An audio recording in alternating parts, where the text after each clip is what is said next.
Hello students, I welcome you all to the online video lecture on course Turbo Machines. The name of this channel is Thermal Engineering by Manoj Shendre. I am the faculty in Guru Nanak Dev Engineering College, Bidar in Mechanical Engineering Department. Okay, so the today's video lecture we will solve the numerical on the single stage impulse turbine, which is in module number 3 of your course Turbo Machines in the VTU Mechanical Engineering course. Okay, so let us read the problem carefully, and this problem has been asked in the year VTU examination December 2019 for 10 marks. So let us read the problem carefully. Steam with an absolute velocity of 300 meter per second is supplied through a nozzle to a single stage impulse turbine. IT stands for impulse turbine. The nozzle angle is 25 degrees. The mean dia of rotor is 1000 mm and it has a speed of 2100 rpm. Find the suitable blade angle for zero axial thrust. If the blade velocity coefficient is 0.9 and the steam flow rate is 10 kg per second, calculate the power developed and also find the power lost in friction. Okay, so this is a very important problems that can be solved by using the graphical method. Okay, so let us try to write down the data, given data systematically. Solution, given data. So this is a single stage impulse turbine. First one, we have to identify which type of turbine it is. It is the single stage impulse turbine. Okay, single stage impulse turbine. Single stage impulse turbine. Okay, supplied through the nozzle. Okay, the steam with a velocity of 300 meter per second. The velocity of steam, the velocity of the steam at the exit of nozzle or the velocity of steam which is flowing through the nozzle is represented by V1, is represented by capital V suffix V1. Steam velocity, write down steam velocity, that is V1 equals to 300 meter per second. Okay, is supplied through the nozzle to a single stage impulse turbine.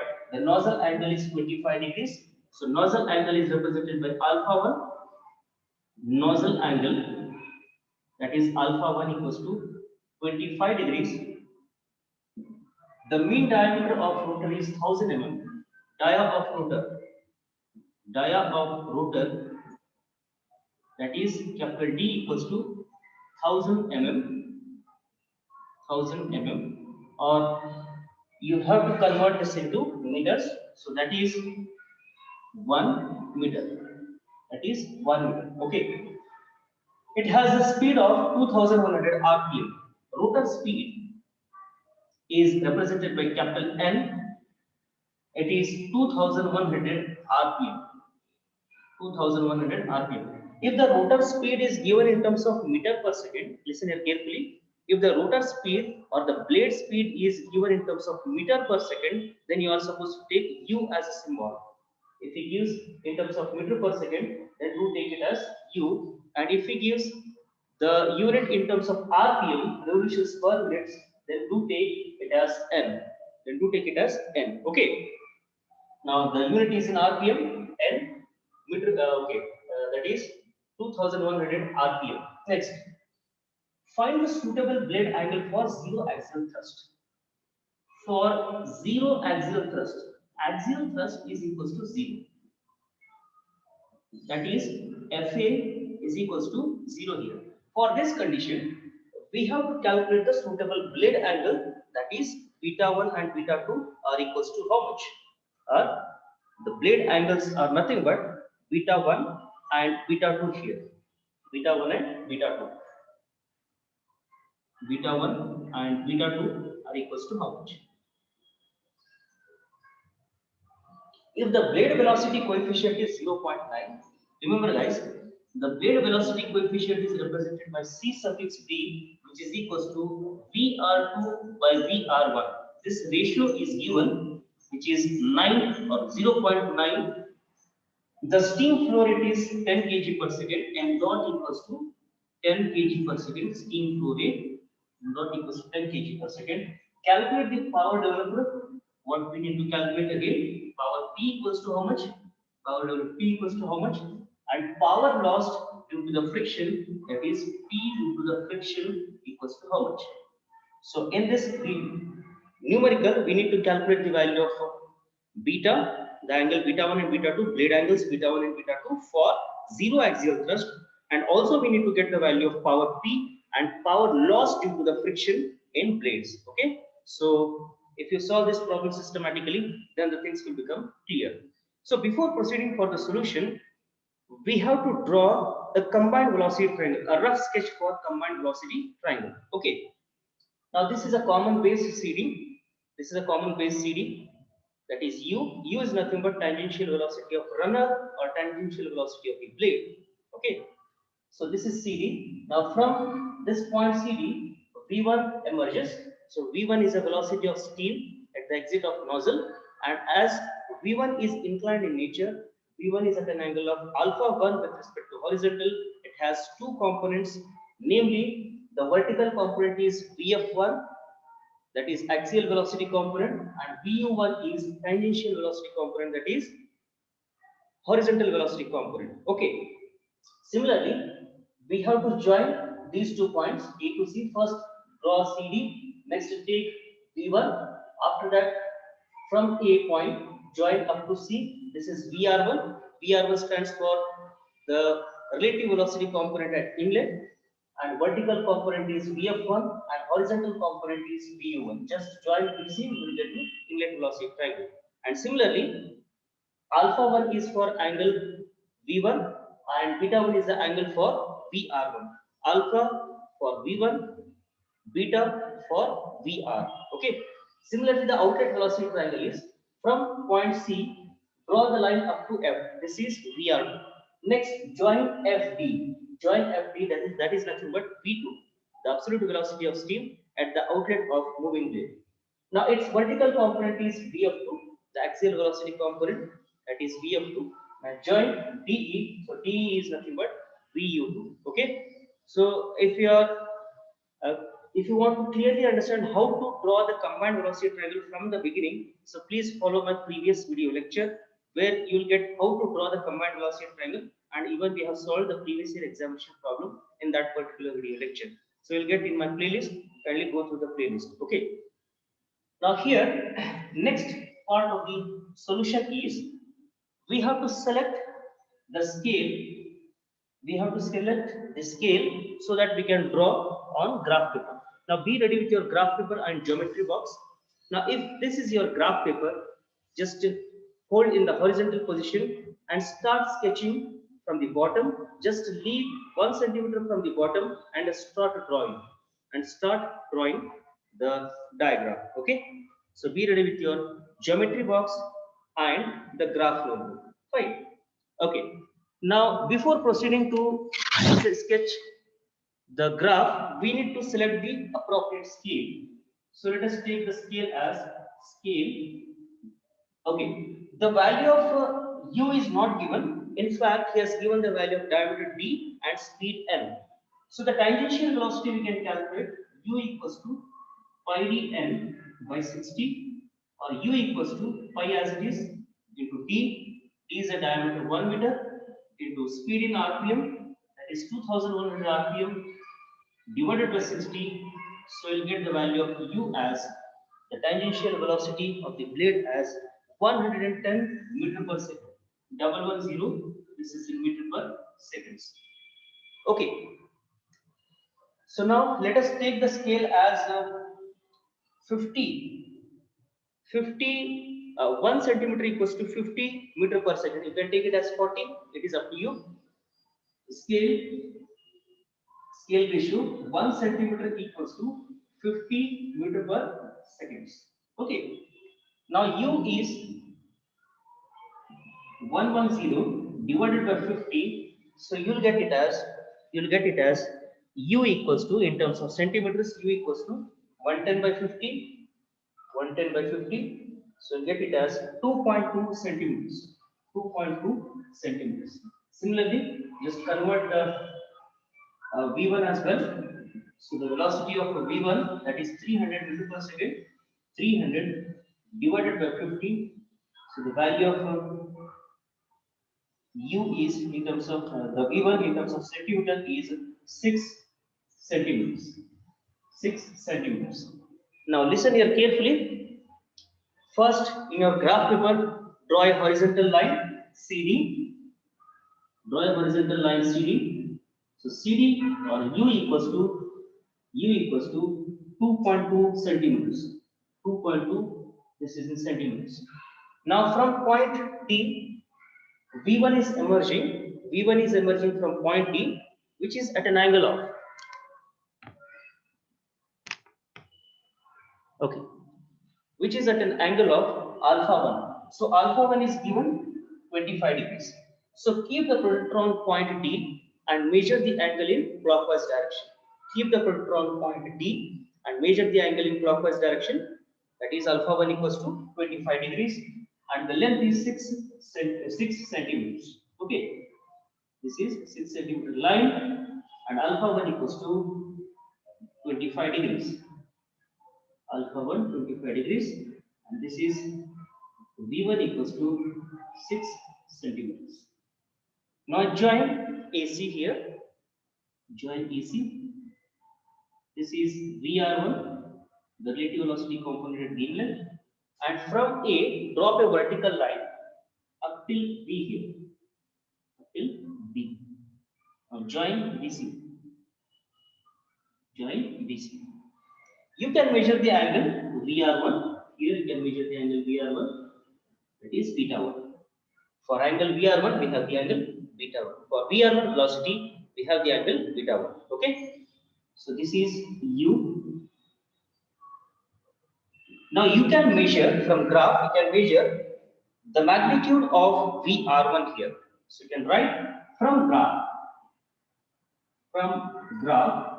just measure the value of VR1 in terms of centimeter.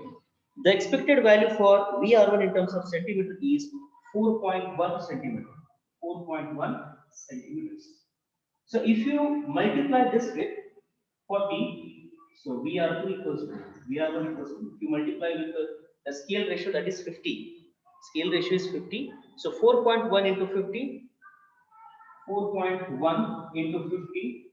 So you'll get the VR1 in terms of meter per second as 205 meter per second. 205, it is in meter per second. Similarly, you can get the value of VR2 here because the ratio VR2 by VR1 equals to 0.9. So ratio is known, VR2 by VR1 equals to 0.9. So just multiply VR1 with 0.9. So get the value of VR2. The expected value for VR2 as the VR2 value is, okay, so VR1 is 4.1 into 4.1 into the ratio is 0.9, so 3.69. 3.69, this is in centimeters. 3.69 in, this is in centimeters. Okay, this is in centimeters. I hope up till here this is clear. Okay. Now, beta 1 we can measure it from graph. So just keep the vector on point C and measure the angle in clockwise direction. Okay, that is in clockwise direction. So from graph, beta 1 is equals to from graph. If you measure the beta 1, you will get the value of beta 1 as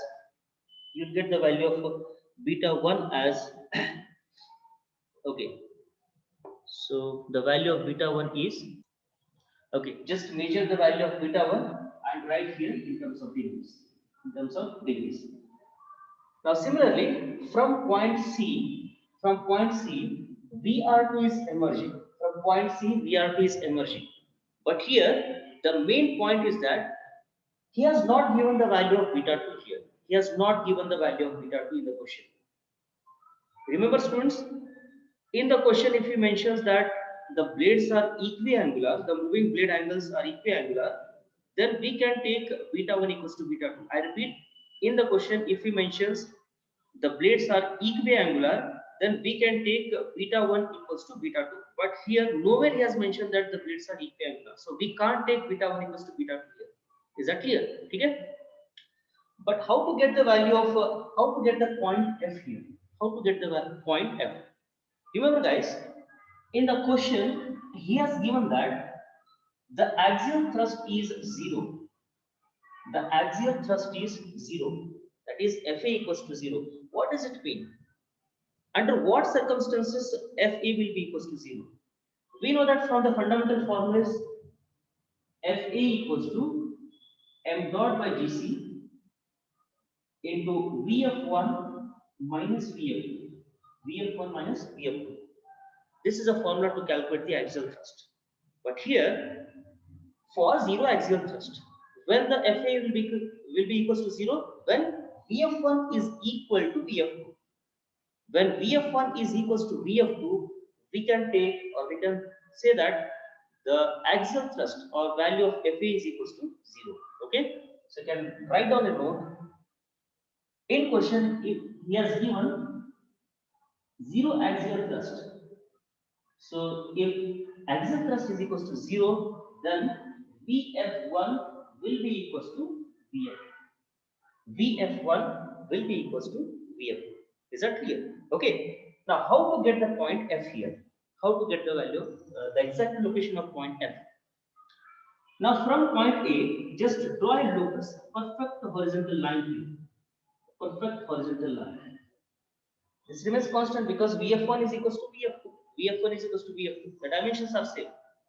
Now, from point C, VR2 is emerging. You know the dimension of VR2, that is 3.69 centimeter. From your divider, just set the length 3.69 or 3.7. You can take it as 3.7 centimeter and cut an arc, keeping C as center. Cut an arc till it cuts the locus line. Till it cuts the locus line here. I repeat it once again. As Vf1 is equals to Vf2 here, as Vf1 equals to Vf2. So from point A, just take a locus line, a perfect horizontal line, Next, we know the magnitude of VR2. Just from your divider, take the appropriate length, that is 3.7 or 3.69 centimeter, and keep the C as a point, fixed point or center point, and cut an arc. Which is of radius. What is the cutting radius here? 3.69 centimeters. Now join the point of intersection with C. So this will be the exact location of point F. This will be the exact location of point F. Now join FD. FD is V2. And FC is VR2. So from point F, drop a vertical line up to E, and join VE. So this is VF. Now can I say VF1 and VF2 are same? Because we have drawn a perfect horizontal line here. So these two lines are parallel to each other. So we can say VF1 equals to VF2. Because the given condition is that axial thrust is equals to 0. Is that clear, guys? Okay. Now the total distance between VF1 and VF2 is delta VU. Okay. Now the first bit of numerical is we need to calculate the value of power P. So you can get the value of beta 2 here, beta 1, beta 2 from graph. Just measure. It's your work to keep the filter on point C and measure the angle clockwise direction beta 1 and measure the angle in counterclockwise direction, that is beta 2. It is your work, beta 1 and beta 2. Okay. Just measure, guys, and keep the angle in terms of degrees, beta 1 and beta 2. Okay. Next, we need to get the value of power P. How to get the value of power P? Let me solve here. The unknowns. First unknown is power P. Power is given by m dot by Gc into U into delta V. So power P equals to m dot is given. M dot is 10 kg per second. Already it is written in the data. 10 kg per second divided by 1 into U is 110 meter per second into delta V. The total distance between B to E is 6 centimeters. It is 6 centimeters. If you multiply it with 50, so you will get the value of delta V in terms of meter per second. That is 300 metre पर second. ठीक है. Fine. So here write down 300 meter per second and divide by 1000. Divide by 1000. So you can get the value of power P equals to. You can get the value of power P equals to 330 kilowatts. 330. This is in kilowatts. This is the answer for first bit. This is the answer for first bit. Similarly, you can go for calculation of second bit, that is power loss due to the friction. Second bit is power loss due to the friction. The formula is, listen here carefully, how to write the formula. The formula is m dot by 2gc. So please remember this formula, m dot by 2gc into VR1 square minus VR2 square. VR1 square minus VR2 square. So if you want the value of power P in terms of power loss, P in terms of kilowatts, you can divide it by 1000. You can divide it by 1000. So this formula is valid to get the value of power loss due to the friction. Power loss due to the friction. Okay. Now from graph, it has been very clear that so VR1 is equals to 205. Again and again I am repeating. Please substitute the values of velocities in terms of meter per second in the formula. So if you are substituting the values of VR1 or any velocity components or velocities in formula, do substitute it in terms of meter per second only, not in terms of centimeter. Otherwise, you will end up getting wrong answers, right? Okay. So now VR1 is in terms of 205, that is 205 power loss. P loss equals to m dot is 10 into VR1 square is VR1 is 205 square minus VR2. So VR2 is 3.69 into 50. 3.69 into 50. So the value of VR2 in terms of meter per second is 184.5. 184.5. 184.5. This is in square. Okay. So divide by 2 as it is. The GC value is 1 into 1000. So the value of power loss due to the friction is 40 kilowatts. 40 kilowatts. Okay, fine. So this completes your numerical. Okay. So if you are not subscribed my channel yet, so please don't forget to subscribe the channel, like and share these videos. Okay. So thanks for watching this video, and please don't forget to press the bell icon so that whenever I put a new video on YouTube, you'll get the notification instantly. Okay. So one more important thing, in the upcoming videos, we are going to solve the numericals on model question paper for exclusively the examination, which is scheduled on 26th of this month, 26th of February 2021, the video examination for the course turbo machines. I'll be with you till the completion of your examination, turbo machine exams. If you have any doubts anywhere, you can send the WhatsApp messages. My WhatsApp number is 98865397074. So if you have any queries, if you want any notes or question bank, then please send the WhatsApp message on this WhatsApp number. Okay. So thank you. Thanks for watching this video and have a great day.